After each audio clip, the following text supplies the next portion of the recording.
राष्ट्रद्रोह मामले से जुड़ी बड़ी खबर। राष्ट्रद्रोह मामले में सुप्रीम कोर्ट में हुई सुनवाई। सुप्रीम कोर्ट ने राष्ट्रद्रोह की धारा 124A पर लगाई रोक। राष्ट्रद्रोह के तहत नहीं होगा कोई नया केस दर्ज। राष्ट्रद्रोह के आरोप में जेलों में बंद लोग मांग सकेंगे जमानत।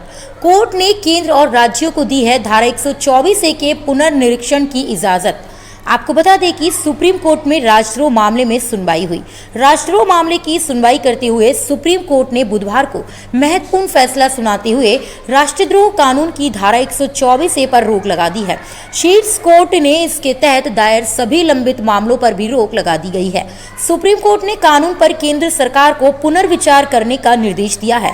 साफ कहा जा सकता है कि इस धारा के तहत अब कोई नया केस दर्ज नहीं होगा और इसके तहत जेल में बंद लोग कोर्ट से जमानत मांग सकेंगे। शीर्ष कोर्ट ने केंद्र व राज्यों को धारा 124A के पुनर्निरीक्षण की इजाजत देते हुए कहा है कि जब यह काम पूरा ना हो, कोई नया केस इस धारा में दर्ज नहीं किया जाए। इससे पहले राष्ट्रद्रोह कानून को चुनौती देने वाली याचिकाओं पर बुधवार को भी सुनवाई हुई। सॉलिसिटर जनरल तुषार मेहता ने केंद्र का पक्ष रखा। अपनी दलीलें पेश करते हुए उन्होंने कहा कि एक संज्ञेय अपराध को दर्ज करने से रोकना सही नहीं होगा। हालांकि ऐसे मामलों की जांच के लिए एक जिम्मेदार अधिकारी होना चाहिए और केस को लेकर उनकी संतुष्टि की न्यायिक समीक्षा होनी चाहिए।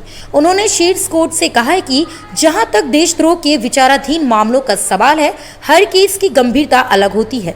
किसी मामले का आतंकी कनेक्शन तो किसी का मनी लॉन्ड्रिंग कनेक्शन हो सकता है।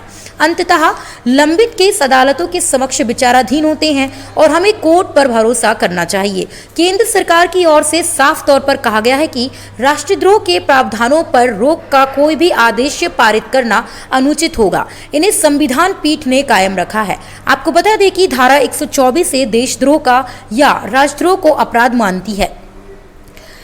उसके अलग इस्तेमाल को लेकर सुप्रीम कोर्ट में कई याचिकाएं दायर की गई हैं। केंद्रीय कानून मंत्री किरेन रिजिजू ने गत दिवस कहा था कि पीएम नरेंद्र मोदी से मिले निर्देश के बाद मंत्रालय ने इस कानून के प्रावधानों पर विचार और जांच करने का फैसला लिया है। सरकार ने अपना पक्ष सुप्रीम कोर्ट में हलफनामा दायर कर दे दिया गया है।